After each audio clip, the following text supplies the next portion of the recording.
You're listening to The Frequency Exchange. I'm your resident deity, London Beck, music multi-hyphenate and entrepreneur. With almost 15 years worth of a music career and building my brand, I've done it all.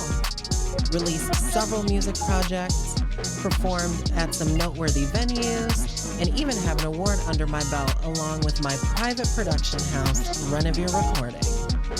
Join me bi-weekly as I chat with fellow creatives and business professionals alike as we reminisce over origin stories, advice on creating brand platforms, and navigating ambition while balancing the personal of it all.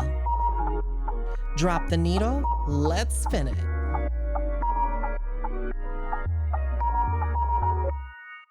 Good people of the Frequency Exchange, we are back again for another episode.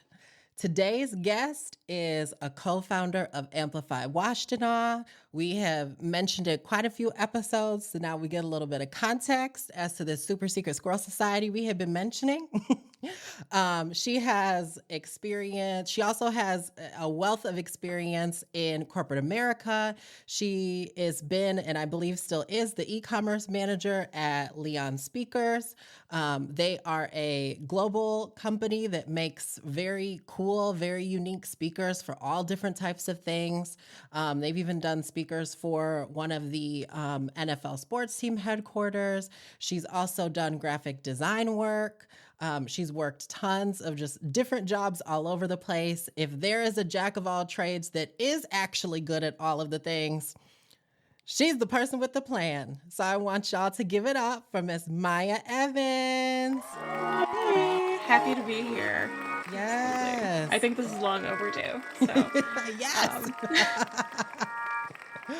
Oh my gosh, how are you doing today? I am doing okay.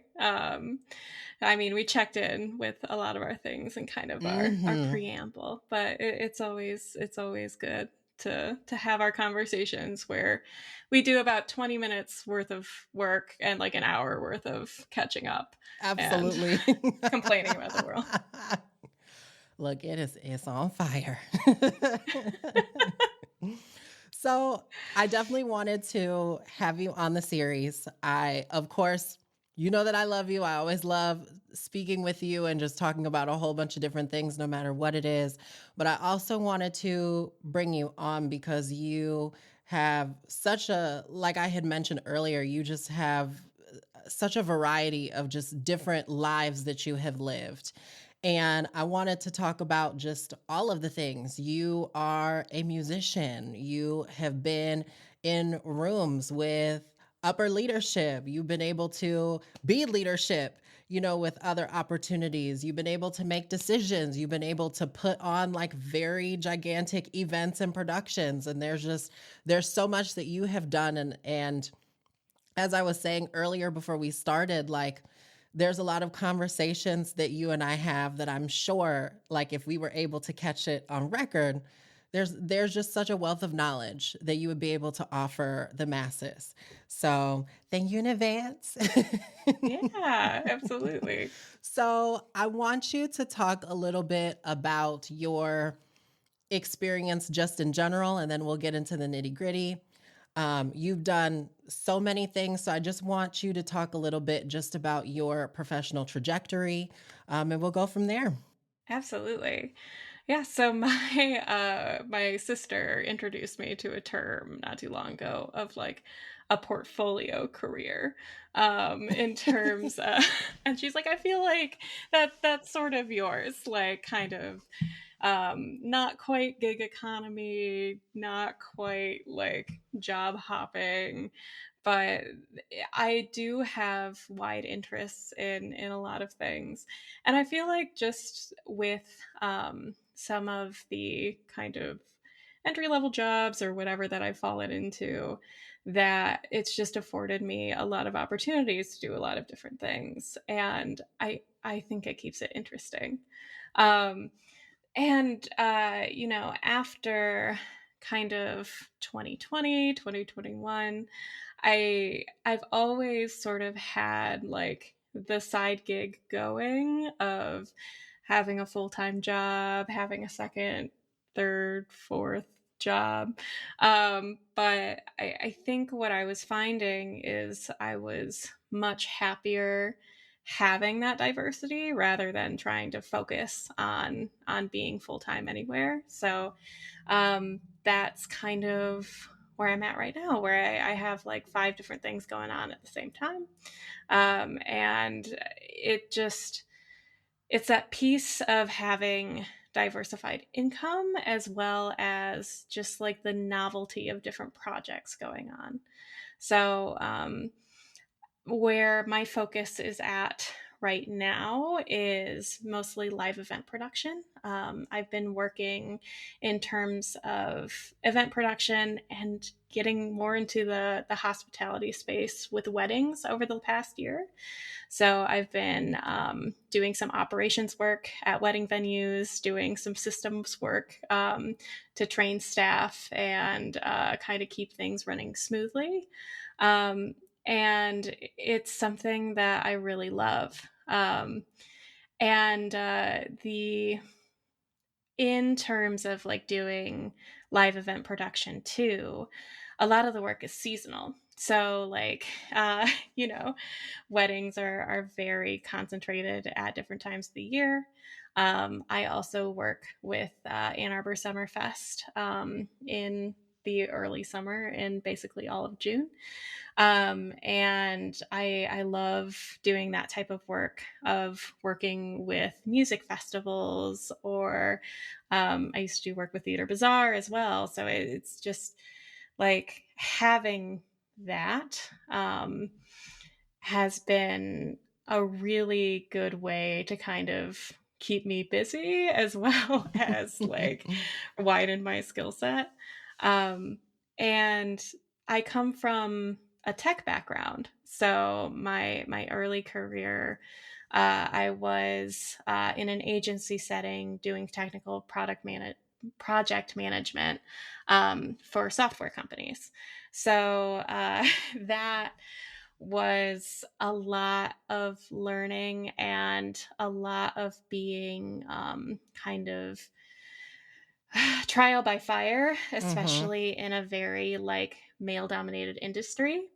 Um, and that's been kind of my entire career, whether it be working in restaurants as a side job or um, working in the tech industry and just now kind of getting more and more into weddings is sort of the first like female dominated industry I've ever been in.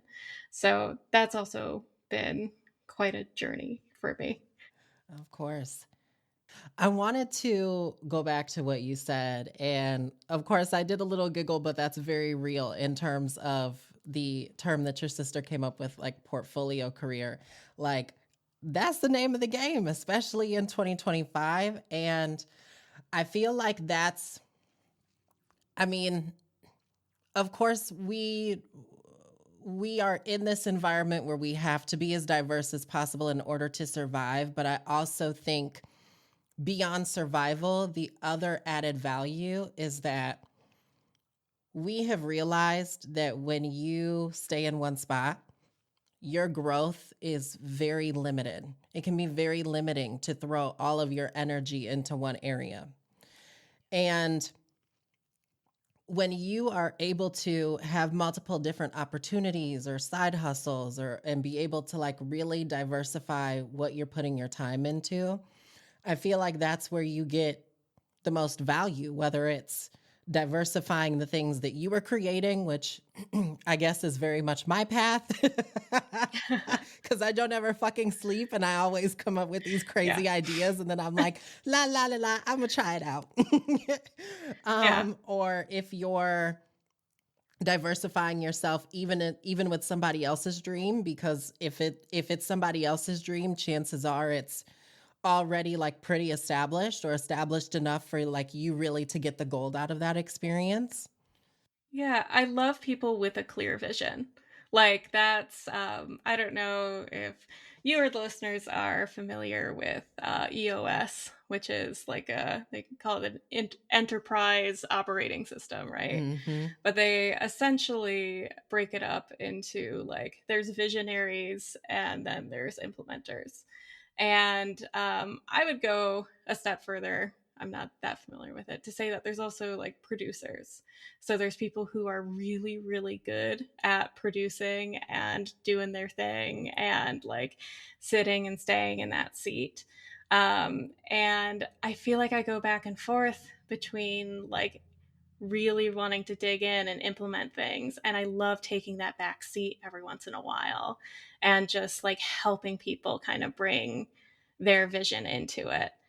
And to sort of loop back around, to you mentioned Leon as well. Like, I still work with Leon, so like I now contract with them part time, but it's like I my dream scenario is like helping like build a business, a small business, and I joke about starting a temp service where I just go in for 6 months, determine like, what the job is, document everything, help them clarify like their job description and their vision for that role, and then help hire somebody else and help train that person. Like that is because you're right. It's really, really hard to feel that sense of growth if you are kind of in the trenches doing the same thing, fulfilling that role all the time.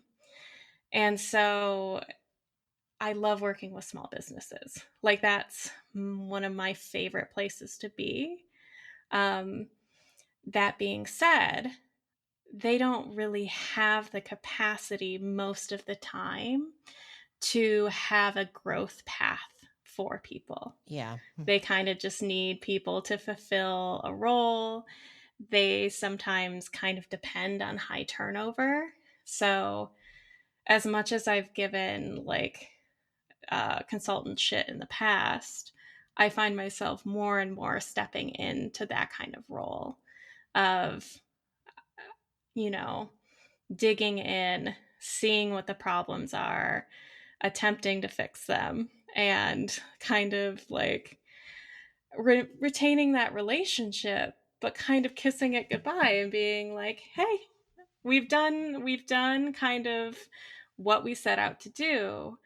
And now, like, are you going to implement it? Do you want to implement it? Do you want to actually like put in that momentum and that change? And where I have some really, really great relationships with businesses that want to do that, and they are absolutely like into that type of growth, but maybe like run into roadblocks and can't really like have to start and stop, which is kind of nice with the freelance lifestyle, because I can drop it if I don't have capacity, or they can drop it if they don't have capacity. Mm-hmm.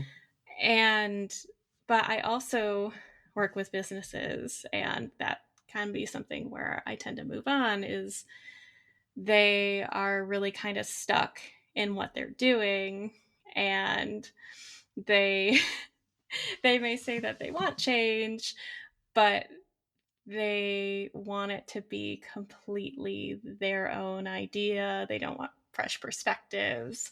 They want just all the people around them to change, and to even like change their attitudes without sort of um, adapting the environment like you would, you know. I always think about the zoo example, right? Of like, Mm-hmm. if you want to change like animal behavior, you adapt their enclosure to do that.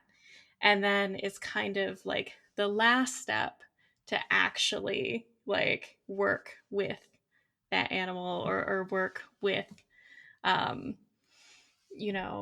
kind of adapting the behavior one on one. But you need to make sure that like the environment is good and everybody's needs are being met. Absolutely. You know that I, in terms of my day job, have quite a bit of experience at this point working for startups, especially. And like Yeah. you're preaching to the choir. And it's like, I don't understand how the fuck you decided that you were going to go on this journey and like of starting this business. And you ask people to come and help you grow this business. But you know, and I feel like it's all bullshit when companies are like, oh yeah, you can give your feedback. And you know, like we really, no, you don't give a fuck about my feedback, because the moment Right. the moment that I give feedback, you give me the double blink. And you're like, oh, okay, we'll keep that into consideration. I'm like, well, shit, I don't know what to tell you. You said you wanted money. You said you wanted to make money. You said you wanted growth. You said you wanted to have a better foothold in the market. Literally giving you what I got. I don't really know what else you want from me. And the other thing I'll add there too is that I feel like it took me a long time to sort of find a little bit of peace with sort of being a little bit more scattered around with the work that I'm doing. And I think a big part of that comes from growing up in the Midwest, and like my dad is very blue collar and worked at the same place for 35 years before he retired.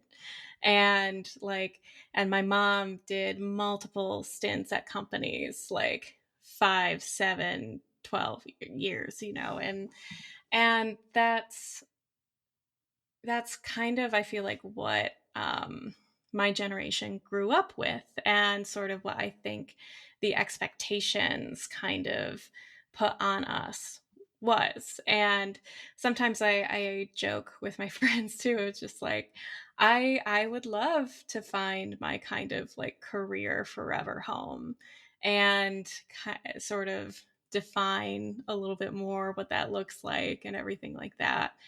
But I also feel like you and I can empathize with being a little bit more of like in the control freak area of I want to have more control over my own trajectory, and I want to have more control over sort of like the environment that I'm working in to make it better for everybody. And so, um, knowing that in the modern landscape, like raises are barely a thing. Like I can say that I feel like working in multiple fields anecdotally, as well as like seeing all of my friends and family and everything like that. And it's unfortunate that the way to get a significant pay bump is by like quote unquote job hopping. And it feels so counterintuitive to everything I feel like we were taught to be, to find your niche and to become a specialist and to become that expert that so many people rely on in that thing to have that security. But, you know, as more and more people are seeing with layoffs, and more people are seeing like with this, you know, entire thing where they did what they were told to do and they went to engineering school and they're like this very specific like type of person, they have so many eggs in that basket.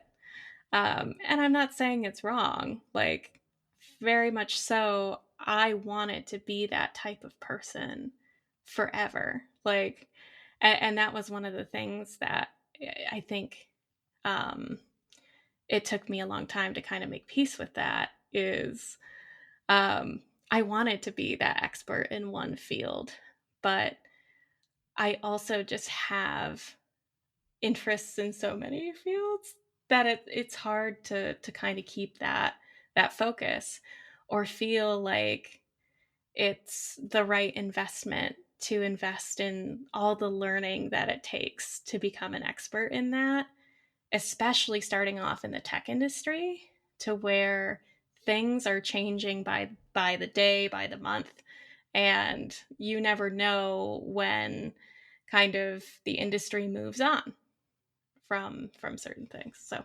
Absolutely. I think that is a huge reason as to why, like, that I went to NYU, New York University, yeah. and that was a really, thankfully, by the way, I was raised by my grandparents. My grandfather had passed away and had been gone for quite a few years by the time I got to that point. But both of my grandparents, just all throughout my life, like they saw that I had this like incredible passion for music and create, and not just music, but creativity. Like a lot of people don't, I guess, really, why I don't really show it or really talk about it a lot, but like I also used to draw when I was younger. But because I'm a perfectionist, I'm like, Um, and so it was like anything that they saw that I was doing and had an interest in, they were there to feed it. And that was a huge, what you were saying, is exactly why I decided to go to school for music. I think there was a brief stint. I really wanted to go to school for political science. I wanted to actually, I had planned on following a pre-law track to the point where I think the summer between junior and senior year, I actually got invited to Harvard. They have like summer intensives and they select kids. And if you want to go, you can go and take all of these classes and things. And I ultimately decided not to go. But I also think at that time, too, that brief stint was me listening to the voices around me because our society doesn't the way that our society is constructed and the way that it runs, you can't have a job and be happy. Those two things are unrelated. And so when I would tell people, oh, well, I'm going to school for music, some people would be supportive and other people would just kind of look at me and be like, oh, okay. And it's like, well, shit, look at your kid now. Your kid is laid off and I'm the one that got a job right now.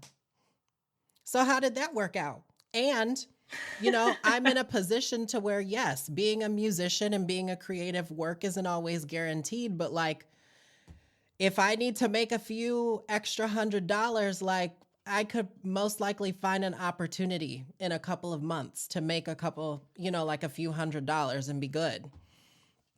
And so I think that that's really important. And I feel like by the time you get into a role and give it your all, like it's like by that point you might as well just diversify. I mean, if you can really make the pivot, because it's going to be much more fulfilling.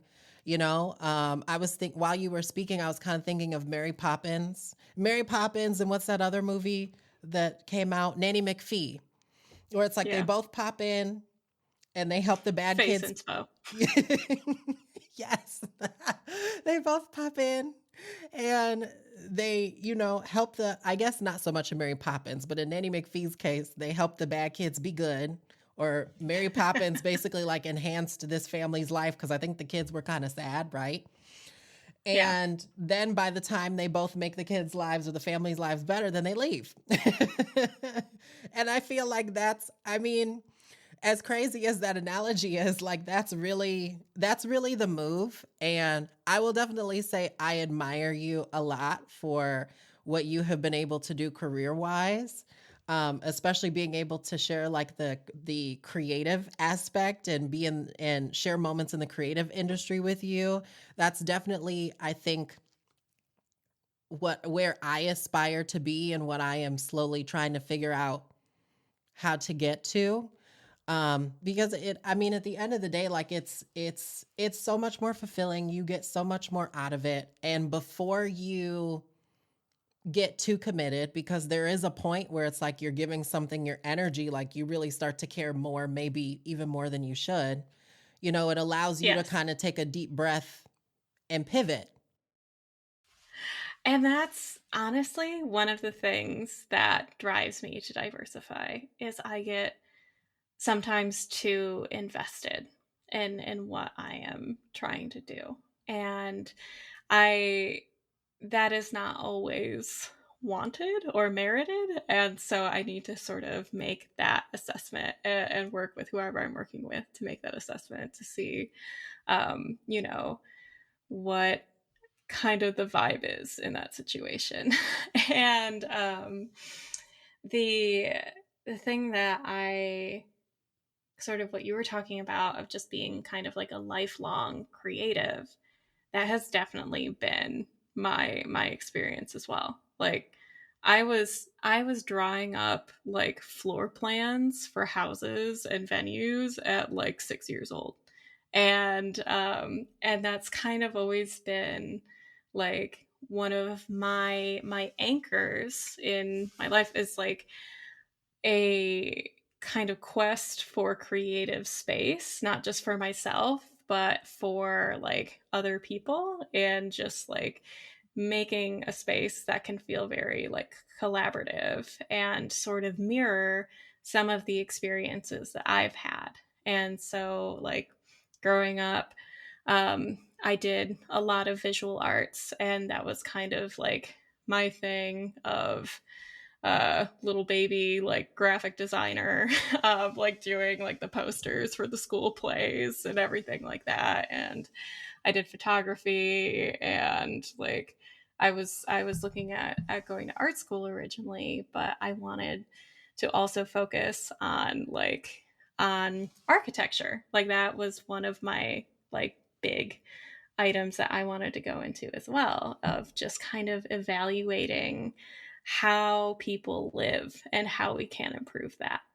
Um, and the other element that just kind of got like was always present was, even though I was such a like shy kid, I barely talked, I always felt this need to perform and to Welcome. be uh Welcome. and I did really embarrassing stints in my school talent shows, where like I wrote poetry and recited it, or I sang songs that were way too old for me, like a Dido song in like third grade or something like that. And um, I I was a total theater kid. I did show choir as well as like fall musical proper. And I did a lot of like the set painting and everything like that. And it's funny that it wasn't until I was an adult that I kind of got to like the tech side of things. And once I was there, kind of like stage managing, or like being a producer, or, like directing video shoots or anything like that, that is where I definitely feel way more of a sense of like purpose there. And it's so funny to where like I always had that need to perform or that need to participate in that. But I also like I get so fucking like nervous. Like stay being on stage is relatively fine, but auditions I absolutely freak out. And like and it just like it felt like such a resistance to actually perform and to actually get there. But on the tech side of things, it's so easy for me. And it's so easy to kind of like play those pieces, and seeing like somebody on stage who I really care about, and I help make that show happen, like that's my performer's high. Like that's like what makes me so incredibly happy, and that's what makes it, I feel like, worth it for me. And I feel like that is definitely kind of what sort of paved the way for Amplify, is just kind of like being on the backside of things, being involved in some productions, some venues, and like just having a love for the production element of things.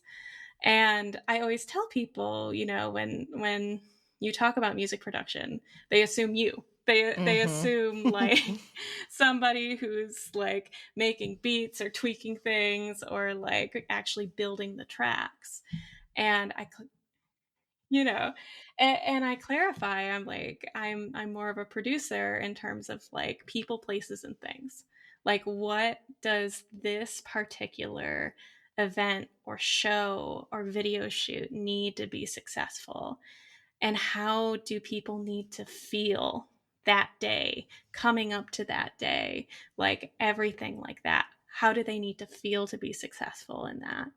And like, you know, going back to the control freak side of things, like, how do you keep that in line?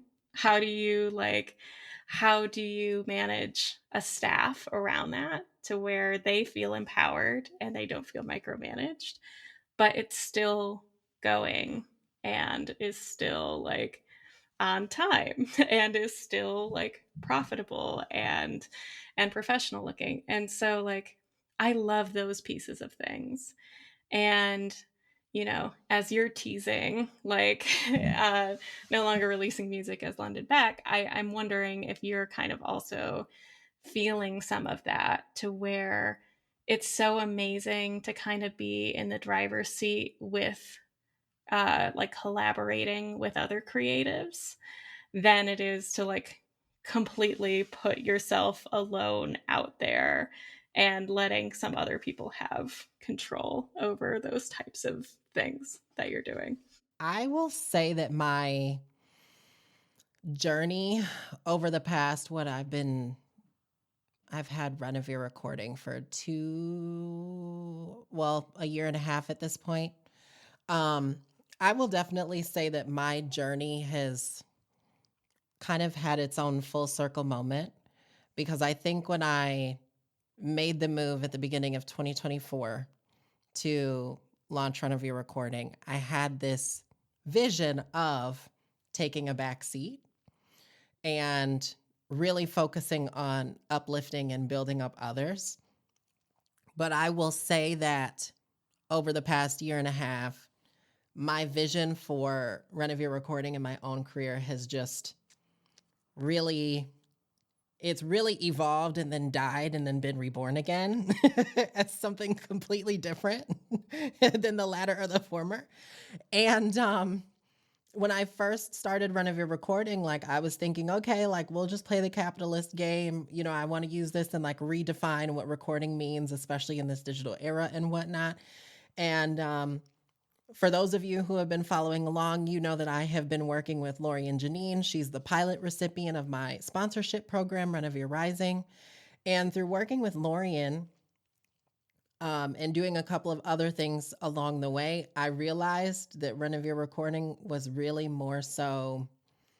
I think moving forward, it's going to be a little more of like I'm going to bill it a little more of like a private creative house. So there's some rebranding that's on the way for that. And of Yeah, course, it's a production house. yes, You're doing everything. So yes, like, and I don't want to follow the capitalist route of like being really loud with like marketing or whatnot, because I think for me I've found a lot of value in like, you know, that my style is a little more holistic. So like, for example, my sessions with Lorian, like there were a lot of times when I would be privy to things that she was going on in her life and vice versa, and she would come and visit me or we would meet at wherever we were recording, and very first thing we're talking about is like, where are you at? Because I'm a strong believer, like we're using our heart, we're allowing our hearts to be on our sleeves to create this art. And it's like, if you don't have a connection with what's going on, like with your heart, it's going to be really hard to like deliver that art. yeah. Well, in a creative project, like I I wholeheartedly believe that you need to have human relationships at work. And I think that, you know, there's of course boundaries that need to be like in place, but especially in the scope of creative projects, if you have any sort of wall up, or if you're just trying to like avoid something and kind of just push it away, that shows up in your work. And like it will always be that kind of like nagging little thing of something's not quite right with this. And so, as much as it sucks to be vulnerable and to you know, uh, and to kind of be very honest in that way. I've found it so necessary with creative work. And the other thing I'll say with that too is I have also been unexpectedly put in some like mentorship positions. Like I never anticipated that too much for myself. And whether it's kind of like co-teaching, I did some stuff at WCC with their arts management program, or having interns directly working under me, or like training a very close knit group of staff who are like way younger than me. Um, it's what I've found is that if you let a little bit of your mess show, you have so much more of a rewarding relationship.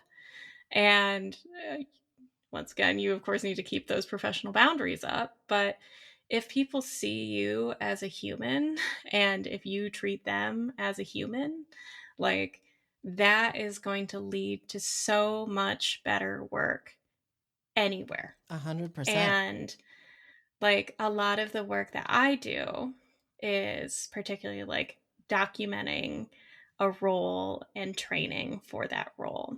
And that's sort of the niche that I've fallen into. And so completely learning the other person or the person that you're training and learning their learning style, learning what they're good at, like kind of having them be your guinea pig and be open to feedback, be open to questions, just that openness with it is so important. And I have witnessed you working with Lorian and a few of your other clients, and just like you can be in control in steering the conversation and leading, but still be open and vulnerable. And I do think that's like a strength that you do have. And so like with the Rent of Your Rising, I think that's especially important. Um, but I think that like that was one of the things that has surprised me the most, is just how much easier things get if you let yourself be messy. Absolutely. Like if you let yourself like talk to people who work under you about the things that you struggle with, and just allow a collaborative environment as opposed to an authoritarian one. Yes. Imagine that. Ah, You're not fucking lording over somebody and they actually thrive. That's just like, that's such a foreign concept. Like where does that happen? and if you invest in people, you get so much better returns. Like if people feel um, that they are listened to and their feedback matters, and that like certain things are tailored to them, they're going to stay a lot longer Mm-hmm. than they would if they just feel like a cog in the machine. I want to switch gears because I definitely want to dive a little more into Amplify.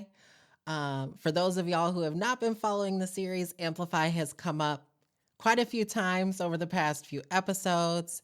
Amplify Washtenaw offers the Amplify Fellowship, and Amplify is essentially a nonprofit platform that uplifts the marginalized creative voices in the Michigan creative space. And I was honored to be a part of the very first cohort of creatives who joined this fellowship. And I will definitely say that it saved me from experiencing a permanent creative death. I was very much in a space where I was just over it. I was dealing with a lot personally, and I was like, I feel like I don't have the bandwidth to be a creative, and Amplify definitely helped me find a renewed sense of purpose. So I want to talk about what the inspiration was, how you and Rod Wallace, Dr. Rod Wallace, I know he doesn't like the doctor part, but we're going to put some respect on his name because not everybody has it. Absolutely. I wanted you to talk a little Yes. bit about how you two got into contact and just came up with this crazy idea. I had started working at Leon Speakers that we mentioned earlier. I had worked with them on and off for about a year and a half before I went on to staff. And I went on to staff in March of 2020. So it was Oh a my weird gosh. time to start a job. Just a little bit. And yeah. Uh, and I, Leon is very community oriented. Um, and I love my Leon peeps, and they are like some of the most like empathetic and caring and like the coolest people that you'll meet. And a lot of them are like there's such an overlap between people who have worked at the Blind Pig, people who have worked like in different bar scenes in the area. Like it's just very connected to community. um, Leon designs, engineers, and manufactures custom made speakers, and is very popular kind of in the niche art community. There's also a corporate commercial division, but they're just really like design is at the focus. And so it's a very arts and community centered company, which was initially like part of what really drew me to them. And they have a venue space, which is right outside my office there, to where they also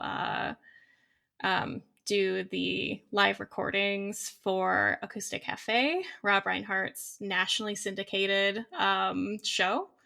And so, working full time there for about 5 years, I got a lot of like really good experience there. Anyways, from March to June of 2020, I was just kind of getting my my feet under me, and then George Floyd, the death of George Floyd happened in June of 2020, and I remembered the owner Noah taking us all into the parking lot to kind of discuss what had happened and the commitment that Leon wanted to make to racial justice, and how that they weren't sure how they wanted to do that yet, but they wanted to keep it like focused in on the community, and they wanted to make sure that they were like actually doing impact. And so Noah kind of had an open door for how they wanted to do that. Um, and I immediately started kind of connecting some dots of, you know, we're an audio manufacturer. We have speakers here available. We can outfit some creative spaces. Um, the loudest voices, like the voices that people, you know, tend to have in their mind after social movements are the artists, like certain imagery or posters or protest songs or like photographers on the front lines and journalists writing about things that, have some inherent risk in them. And, you know, none of this, none of what they're doing is not without risk, as well as like a lot of people do a lot of unpaid labor to push social movements forward. And as we were looking to do something, I was like, we should partner with artists in Washtenaw County. We should keep it hyper local. Immediately, Grow Studios came to mind for me, in terms of how accessible they are and how kind of tapped in they are to the Ypsilanti scene. Leon is in Ann Arbor, and I feel like uh, Ann Arbor can be up its own ass sometimes. So I Just a wanted little to bit. uh, expand a little bit more. Um, and so I reached out to Rick at Grove Studios. I was like, hey, like, we have some funding that we want to kind of put together. We're thinking about giving like giving away some studio time and just like seeing who all is out there and wanting to kind of like speak on social issues. And um, the word amplify just immediately came to mind of we want to amplify voices that are traditionally buried, that are like, you know, it felt very like poignant with like just the extent that George Floyd just wasn't listened to. And just seeing that was so hard of just, and I think that's where a lot of the BLM like movement was coming from, is if people aren't being listened to, and it is literally like making it so that all of these situations are unsafe, and especially in the first Trump administration, there was so many instances of police brutality and killings and everything like that. It's just like, it's time for funding from the private sector to go into having people's voices heard and to supporting other people's work. And so that was the initial conversation that we had. Rod Wallace over there, my amazing co-founder, who is one of the best professional relationships I've ever had. I was introduced to him. He put together a proposal on how to use the funding from Leon. We then collaborated on it, and the first year of the fellowship was born. And so, what I'll say, kind of for, posterity, is we started off as a private program, as a collaboration between Leon and Grove Studios. We then grew to be a 501c3 nonprofit. We had 3 proper fellowship years, and in the years since then, we've been a little bit more of an incubator, or helping our previous fellows. I think we've just found that our capacity, it took a lot out of us to do the fellowship program for those 3 years. And we want to make sure that, we're being fair to the artists and our vendors and everybody who works with us. And we're currently looking at like bringing in staff to do a little bit more program management. But in the meantime, we still do things, and we still bring on other programs, and we support them, and we support especially Black artists, but all artists of color in Washtenaw County, through curated stages. We might do things like, if somebody's putting on a community-oriented music festival, we might take on paying some of the artists so that like they have more capacity to actually throw the festival. And it's just been like one of the most rewarding experiences in my life. And like, I can't imagine my life without Amplify. Another logistical thing I'll add is, so right now we're running the nonprofit as the Amplify Project. And some of the things that we do are tap in the Amplify Project, TAP, for more of our music ecosystem work, in terms of just supporting the creative ecosystem in Washtenaw County as a whole.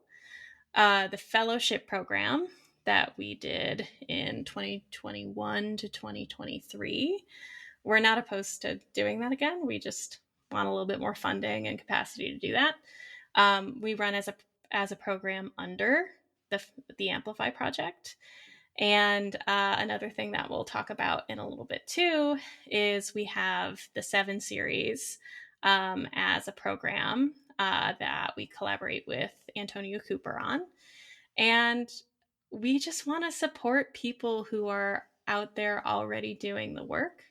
And so that's been one of the things that it's been so great to be flexible with not having all of our capacity being going towards fellows. We would love to do that, but like having the capacity to just work with and send resources over to people who are already doing such amazing things um, is kind of a great way for us to stay engaged in kind of Mm-hmm. our quieter years. Absolutely. Yes, Amplify has been incredible. I will definitely say that working with you all helped me come out of my shell a little bit, even though I went back in probably after we were all done, because that is just how I am. I Yeah. feel like the older I get, the more I am realizing that I'm not so much an extrovert or even an ambivert. I am definitely more of an introvert. I Oh, me had too. I had Antonio on a couple episodes back, and we were joking. We were laughing because I was like, if anybody has ever noticed, anytime that we have something and I am there, I'm usually one of the first people to leave, because once I have done what I have come to do, my batteries are done. I'm going home. I'm putting on my bonnet. I'm getting in my night t-shirt. Don't bother me. I love y'all. I'll see you later. But it's been really incredible just being able to find and like be a part of a community of different artists, and like even some of the artists that I had heard of or had been watching in the community, like Danny Darling, Kenyatta Rashawn, just being able to then have them become my peers. Like when I joined Amplify, like I was still like a very new artist to the community, and was very grateful to kind of have a little bit stronger of a beginning as I had anticipated, because my very first like official performance was like a headlining like booking at the Blind Pig. Like I just started headlining right out of the gate, and like that was amazing, because usually people, they open and they do like little smaller sets, but they were like, nope, we're gonna give you it. And I said, say what now? I said, I have to do an hour, and I have to find openers. So Yeah. that was very incredible just to be a part of the community. And it's still really great to just kind of to still be a part of the network and just see what everybody is doing. And I still keep in contact with people. Kenyatta is a little bit harder to pin down, but she's over there being Miss R&B Princess over there. Yes. I'm not mad at it. I love Kenyatta. I love all the things that she's doing, but I've been able to keep in touch a little bit with Batty and why am I blanking? Batty, of course, Antonio, of course, Lorian, Chi um, five. Yeah. Danny, Kyler, yep, Kai Five. So it's been really nice. Yeah. And so, yeah. And for our listeners, the fellowship program included having a cohort of 2 or 3 people. And we did a plan of work at the beginning, and it included Amplify sending over resources, whether that be like a laptop or studio time or equipment Or or a anything viola like pickup. that, or a viola to aid in the production of an EP or an album. And so it's so fun, but we have a limited like 8 months to do it.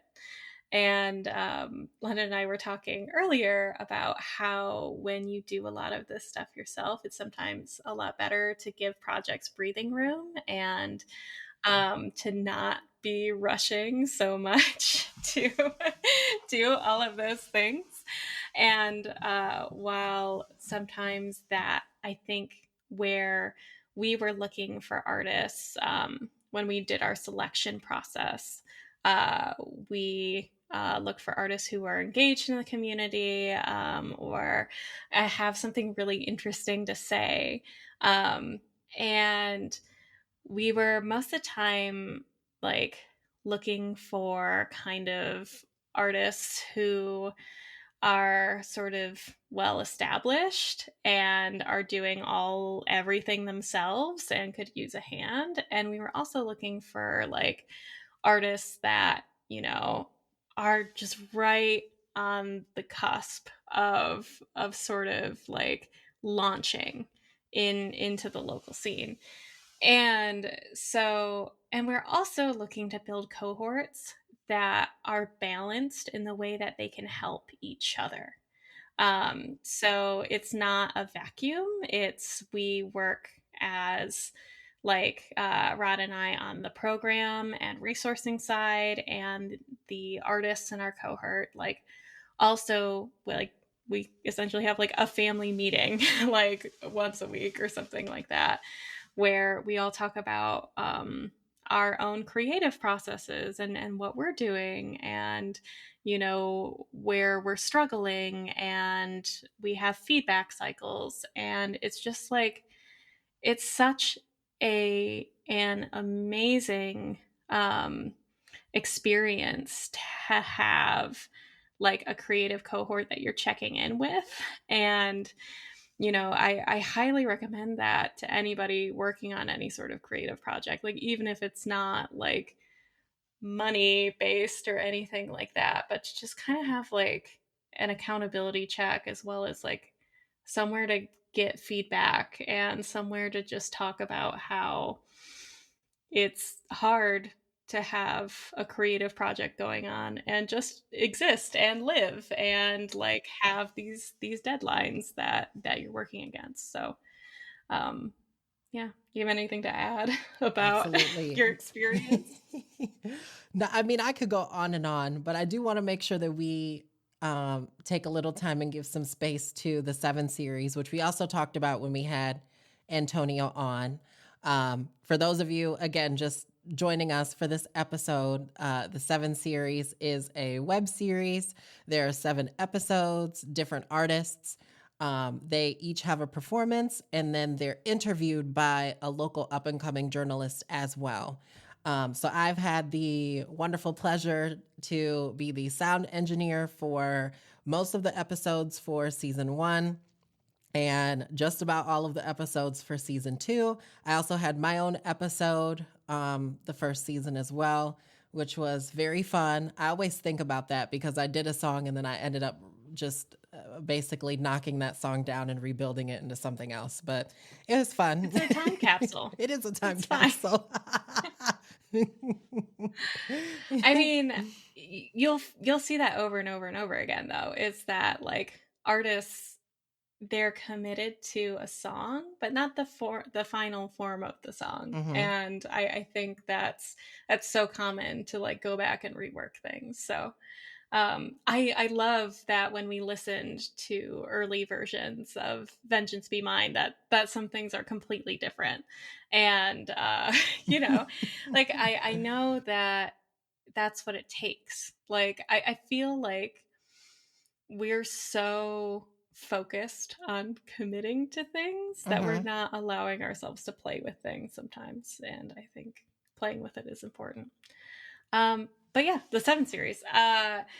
So I love Antonio. Antonio is so good He's to the work best. with. Yes.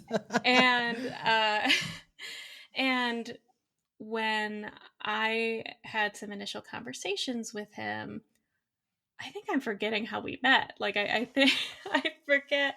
I think I met him through Rod, and he was talking about trying to get this thing off the ground. They had just finished the first episode, which they had filmed at the district library, the Ann Arbor District Library, and they were looking for a new venue to film their other episodes. And I slowly started becoming entrenched in the project because I think we chose where were we the first season. We did a lot of Leon in the first season, the Leon Loft. I think we did the rest of those. I think 2 through 7 we did at the loft. And then I Yeah. think it was this past season, season 2, that we mixed it up a little bit because we did half at Grove and Yeah. then the other half at Leon. Yeah. And yeah, so I was involved just from the venue side of working at Leon. And I started creeping closer and closer into the production side of things. And so now I am creative direction with the 7 series. Amplify, kind of, they're a program under Amplify, so we're sort of the fiduciary arm of it, and we love working with them. So I also do all of the like social media and assets and everything like that. We were so lucky to have some really great videographers that we work with, and it's just been such an amazing series. Um, the thing that ended up being so important to me, which I didn't anticipate, is Antonio is a journalist by trade. He works at a couple local publications, and we saw it really as a way to highlight music journalism and journalism in the arts. And in working the Leon Loft shows with Rob Reinhardt and just kind of seeing like that masterclass of music journalism, it's been something that I have been really um, in awe of for a long time. And like when you talk about Tiny Desk or Audio Tree Live or the Color series or like something like Acoustic Cafe, a lot of what makes something really compelling is the live performance from the artist, but also the interview and getting to know them a little bit more. Of like, if you're an artist that's popping off and people want to get to know you, they will watch your Oh, interviews and they absolutely. will go after like something where you've just played a song and you're talking about it. And so we definitely wanted to take it smaller scale, like be as professional as we can be within the budget that we have. But we kind of wanted to do like a hyper local, like Tiny Desk situation. And I ended up being incredibly like into and passionate about like the journalism side of it. And that's Antonio's like realm, and he runs that side of it. But sort of where we've been working together in terms of the production is how do we support this cohort of journalists that we're also bringing in for the 7 series, and how do we highlight like what does it mean to be a journalist? What does it mean to be a freelance journalist? What does it mean to like work at a publication right now?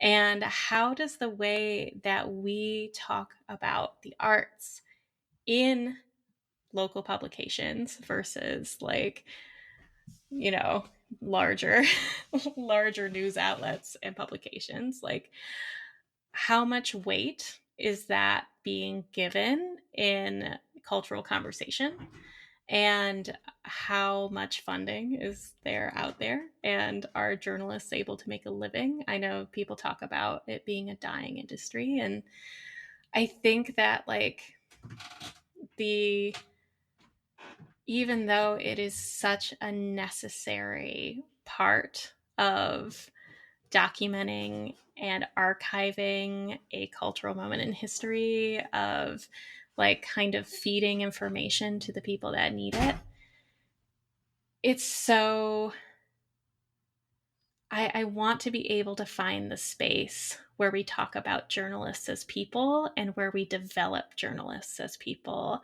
and writing as an art. And are we considering them artists? And are we like talking about them in the cultural conversation when we're talking about the arts? So that's been kind of a like some of the conceptual conversations we have around the Seven series and some of the things that happen behind the scenes. And it's just been such like a rewarding experience to like have these shoots where we're bringing in a bunch of artists where they get to sit down and hang out for a day. The journalists get to sit down and hang out for a day. And, we get to sort of refine this end product of a video and an interview. And it's something that the artists have access to. It's a portfolio piece for them, and it's a portfolio piece for the journalists. Absolutely. When I spoke with Antonio, we talked a lot about that very thing. Just, it's funny because no matter where you are, there are a lot of people who basically gatekeep and won't open doors, and they use the excuse of, oh, well, you're not experienced enough. But it's like, I'm trying to get the experience, and the gatekeepers won't let me in. So we did talk a lot about the Seven series just really being a space to basically like create those resume stuffers, like creating opportunities for not only the musicians, but also the journalists. A lot of people don't think of journalism or even photography or videography or any of those other fields on the same level as like the performing arts, but like that's all still art. That's all very much still art. And I think that it is really important that everyone has the opportunity to have these opportunities to get their names out there and really build up their credibility. And not only that, but like it's also excellent networking opportunities as well. Like we all lean on each other. you know I do music, but there are times when I'm going to need a photographer because I want to look nice for my next, art cover, or it's just time for me to have new assets. You know, there's going to be times when a videographer, might need, like a photographer to create stills of an event, that we're capturing. Like there's a lot of overlay in terms of what we Yes. do, and we all need each other to move forward. So it's a really excellent thing that you all have been doing. And I am very glad that I have been able to be a part of it. Me and my very neurotic perfectionist self. What I will tease too is that so we got all the video assets back for season 2. So we're working on releasing those between September and November this year. But we are also working on a side project and doing another shoot and kind of doing a big kind of DJing event. That's another thing that just kind of keeps coming up over and over and over again, is how important DJs are to the music landscape. And Absolutely. so when a little bit back, I think in like early 2024, we helped put on the Detroit Electronic Music Conference. And we had this panel of DJs. And it was so amazing to kind of see how engaged, like this auditorium full of people, like constantly wanting to ask people questions and, you know, hearing DJs talk to each other, because often you don't get that experience. Like Mm-hmm. it's just a dude like loading in or out, and you may get to have some interesting conversations with them. But how often do you get to see like 6 heavy hitters in one room talking about like how they got started and how they see the landscape and everything like that? And that's kind of exactly what we kind of want to reproduce with the 7 series. We're going to be doing a recording and do like 30-45 minute sets with 7 DJs and talk to them about their lives and what they do and kind of what they love about this area. And um, it's just kind of keeping with the theme of it being hyper local. It's keeping with the theme of interviewing, and yeah, so that's in the works. We're nailing down details, but probably releasing that sometime in December or January. So really excited about that. Exciting. Well, Maia, we have come to the end of our time. I appreciate you so much for coming on and kikiing with me. Like you said, it has been long overdue. So I am very happy that we got to have this moment. As have I. Thank you so much for having me. And that's the final note, babes. You just listened to The Frequency Exchange. New episodes drop bi-weekly on Wednesdays. You can follow, subscribe, comment, and share The Frequency Exchange on all major podcast and streaming platforms. Visit www.londonbeck.com/The Frequency Exchange and keep up with me, London Beck, at LNDNBCK on Instagram, The Frequency Exchange at The Frequency Exchange, no space, on Instagram, or follow us via the LondonBeck.com newsletter. The Frequency Exchange is a production of Renevere Recording, and with yours truly as the executive producer.